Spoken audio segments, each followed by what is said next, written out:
Well, howdy there, Internet people. It's Belle again.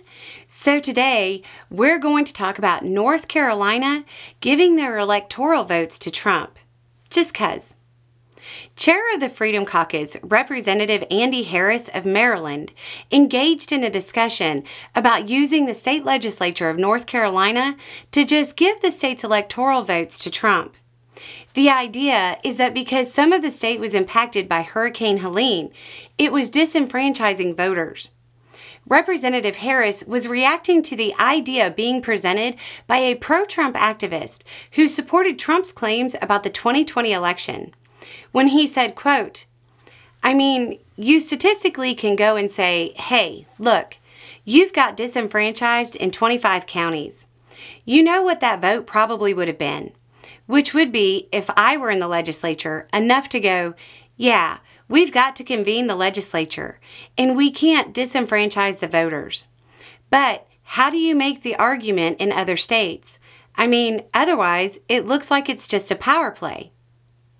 The backlash was swift and ferocious, and not just from the Democratic side of the aisle. North Carolina Representative Patrick McHenry, a Republican, said, quote, "It makes no sense whatsoever to prejudge the election outcome, and that is a misinformed view of what is happening on the ground in North Carolina. Unfortunately, bless his heart."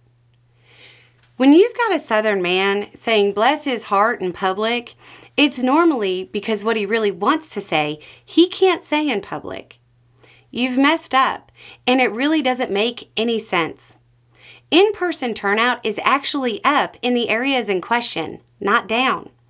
Generally, when people are disenfranchised, turnout goes down, not up.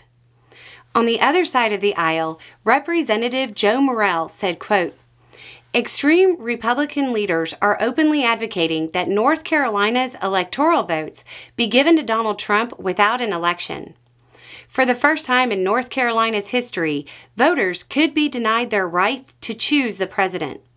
This blood-chilling scheme, suggested by the chair of the so-called House Freedom Caucus, is anti-American." Representative Harris said his comments were theoretical and taken out of context. The executive director of the North Carolina State Board of Election said, "What's being proposed by these individuals is actually a violation of law." Whether this particular conversation was theoretical or not, conversations about how to take away the rights and voices of millions of Americans to serve Trump is still ongoing.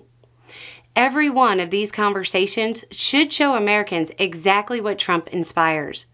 A group of people with an immense amount of power seeking more power, even if it means undermining the founding principles of this country, even if it means taking the voice away from American citizens. The country doesn't matter to them anymore. Their voters don't matter to them anymore.